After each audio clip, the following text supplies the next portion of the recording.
नमस्कार.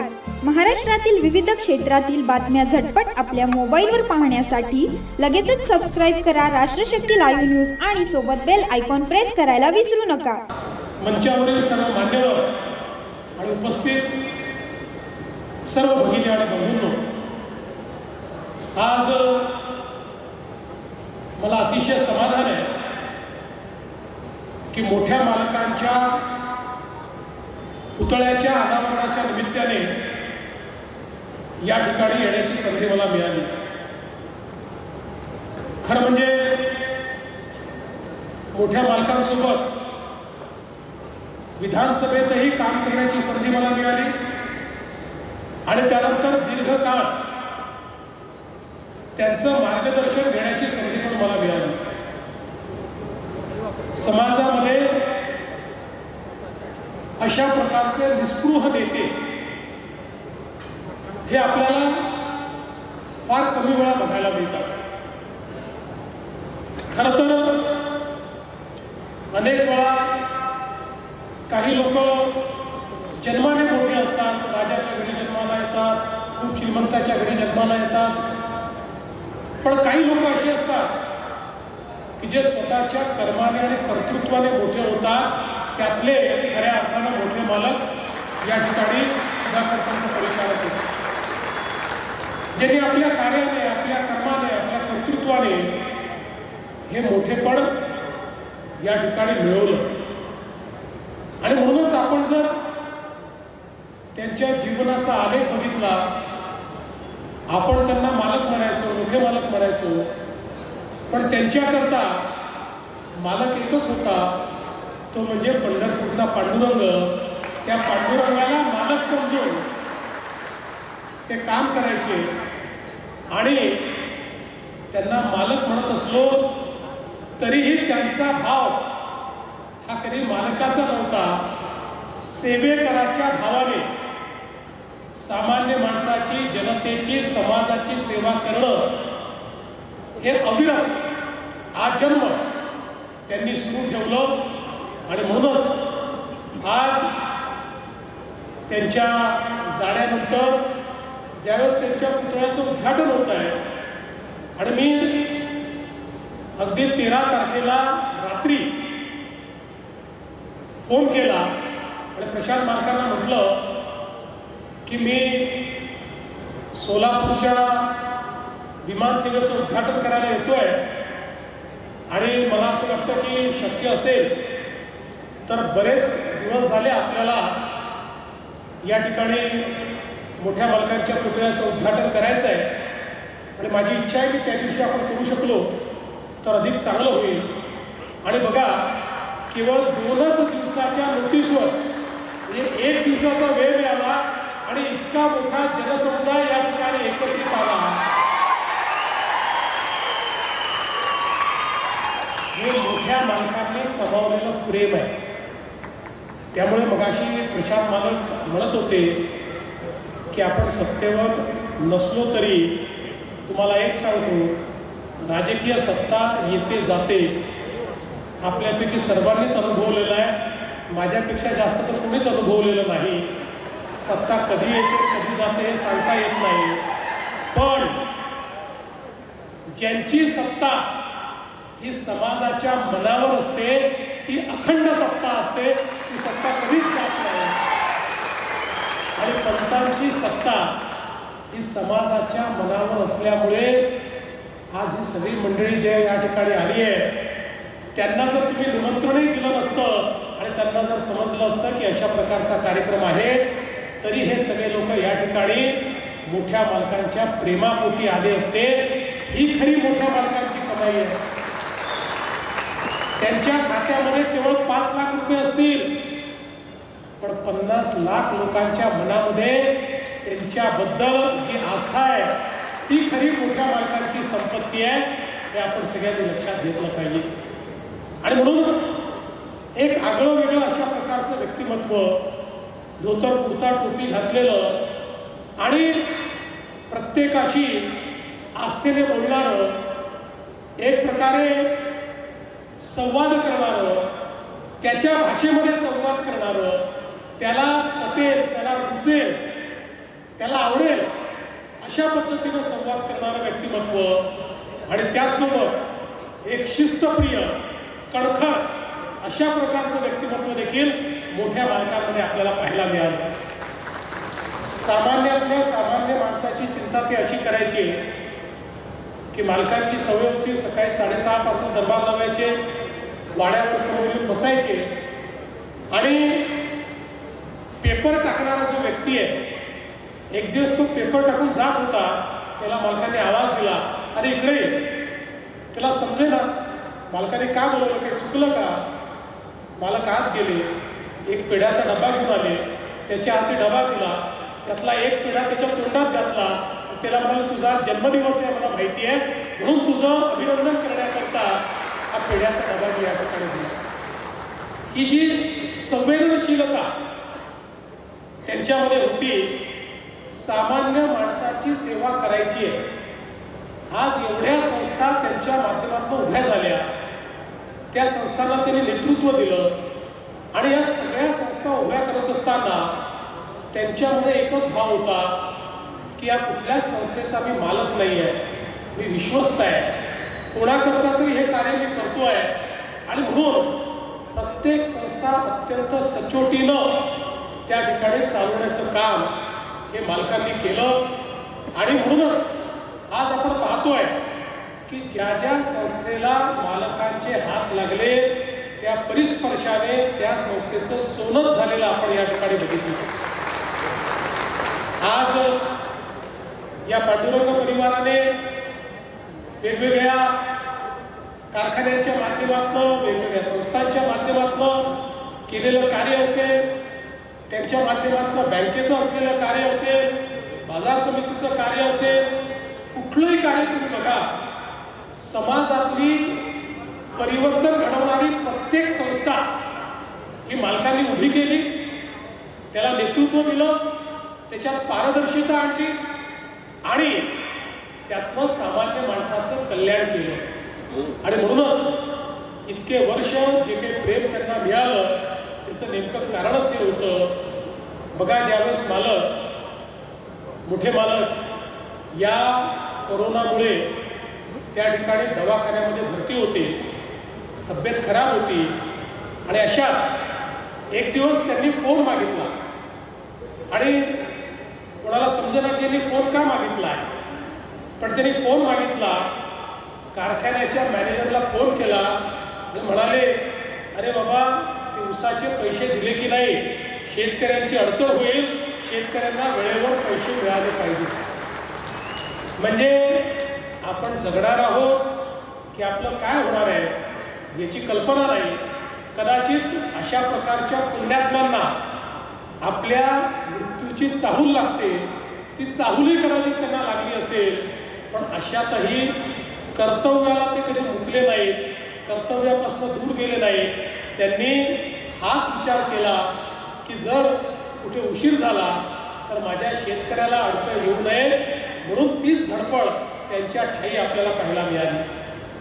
आणि म्हणूनच आपण जर बघितलं असेल तर अतिशय सामान्यप्रमाणे राहणारे पण असामान्य कर्तृत्व करणारे हे मोठे मालक होते. आपल्याला कल्पना आहे की ज्यावेळी त्यांना एसटी महामंडळाचं अध्यक्ष बनवलं त्यावेळी एसटीची परिस्थिती खराब होती. शेवटी आपली एसटी ही लेकरूवाडी आहे, त्याच्यामुळे त्याची परिस्थिती काही कधीच फार चांगली नसते, ती अडचणीचीच असते. कारण जिथे पैसे मिळत नाही असे रूटवर आपण ती चालवत असतो. पण त्या काळामध्ये अक्षरशः आता एसटी बंद करावी का इथपर्यंतच्या चर्चा चालल्या होत्या. आणि त्यावेळी मालकांना अध्यक्षपद मिळाल्यानंतर त्या एसटीमध्येही त्यांच्या प्रामाणिकपणामुळे, त्यांच्या पारदर्शी योजनांमुळे आणि त्यांनी घेतलेल्या निर्णयांमुळे एक टर्नराऊंड आला आणि तोट्यातली एसटी फायद्यात येऊ शकते हे मोठ्या मालकाने दाखवून दिलं. आणि त्यातलं एसटी महामंडळाचा परिचारक पॅटर्न हा उभं करण्याचं काम हे मोठ्या मालकांनी केलं. सभागृहामध्ये देखील ठामपणे बोलणारे आणि त्यांना मान होता, सन्मान होता, त्यामुळे त्यांचं बोलणं जे असायचं ते थेट असायचं. त्याला एक शेतकऱ्याच्या विचारांची झालर असायची आणि मला असं वाटतं की थोडं बोलायचे पण इतकं उत्तम प्रत्येकापर्यंत पोचेल अशा प्रकारचं बोलणारे आम्ही मोठे मालक या ठिकाणी बघितले. खरं म्हणजे मी तर असं म्हणेन की अनेक लोक हे तुमचं जीवन समृद्ध करतात. मी खरं तर उल्लेख करेन की या ठिकाणी सुधाकर पंत परिचारकांसारख्या नेत्यांशी माझा संबंध आला किंवा याच जिल्ह्यातले गणपतराव देशमुख साहेब यांच्याशी माझा संबंध आला. या सगळ्या मंडळींसोबत काम करत असताना माझं जीवन समृद्ध झालं. यांच्याकडे पाहून मला खूप गोष्टी शिकायला मिळाल्या. या लोकांच्या माध्यमातून समाजसेवा कशी केली पाहिजे, समाजाचा विचार कसा केला पाहिजे, समाजाच्या अडचणी कशा दूर केल्या पाहिजे, या सगळ्या गोष्टी अतिशय जवळून पाहायला मिळाल्या. निस्पृहपणे कुठलाही त्या ठिकाणी स्वतःचा स्वार्थ न साधता काम करणं ही खरोखर मला असं वाटतं एक पांडुरंगाचा आशीर्वाद हा मोठ्या मालकांना होता आणि म्हणूनच सातत्याने हे काम ते करू शकले आणि जीवनाच्या शेवटच्या क्षणापर्यंत हे कार्य त्यांनी अखंड चालू ठेवलं. आज मला या गोष्टीचा आनंद आहे की त्यांचं कार्य पुढे नेत या ठिकाणी प्रशांत मालक असतील, उमेश मालक असतील, संपूर्ण परिवार असेल आणि त्यांचा परिवार काही त्यांच्या पुतण्यांपुरतं किंवा घरच्यांपुरतं हा मर्यादित नव्हताच.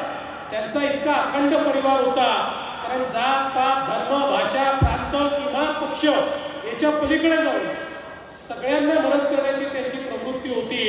आणि म्हणून मला हा आनंद आहे की आज त्यांनी जो कारखाना समृद्ध केला, आज त्या कारखान्याने एक नवीन पाऊल टाकलेलं आहे आणि त्या ठिकाणी 10,000 टिपिडी इतकी क्षमता, आता गाळप क्षमता या ठिकाणी गाठलेली आहे आणि सोबत पोटॅश हा देखील उपपदार्थ म्हणून या ठिकाणी सुरू केलेला आहे.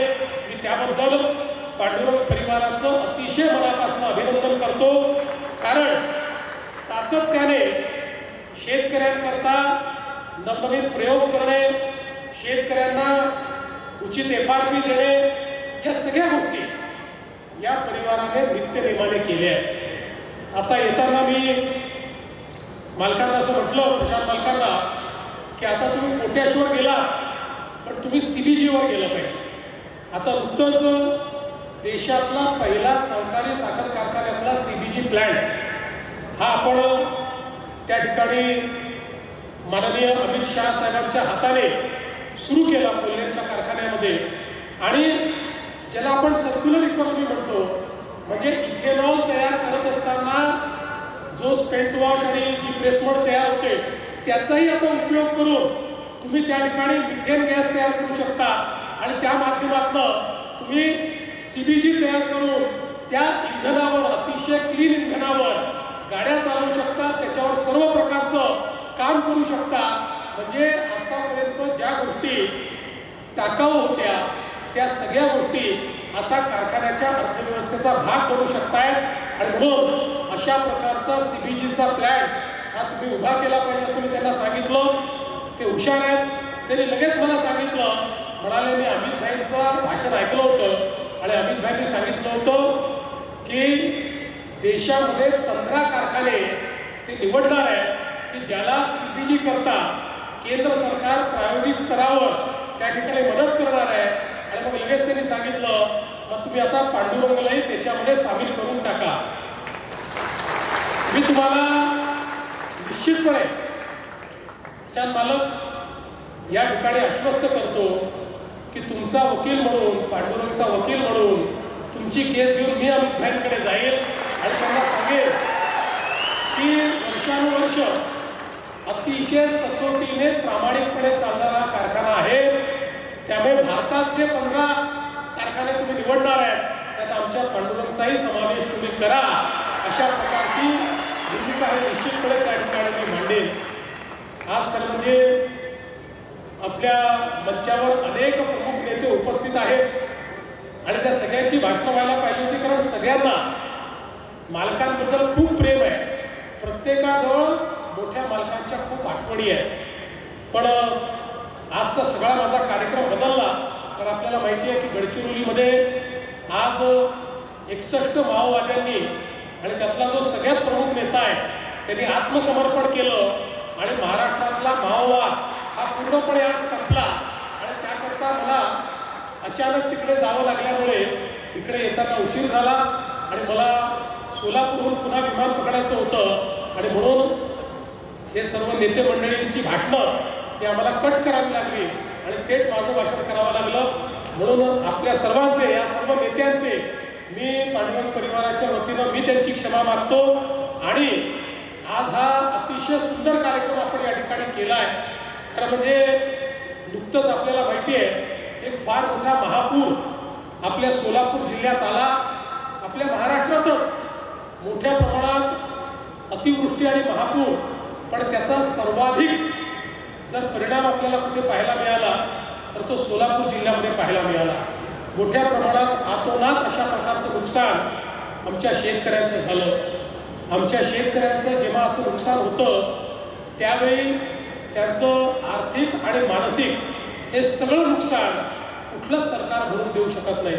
पण आमच्या सरकारने निर्णय घेतला की किमान आपला शेतकरी हा स्वतःच्या पायावर उभा राहू शकला पाहिजे, अशा प्रकारची मदत आपण त्याला केली पाहिजे.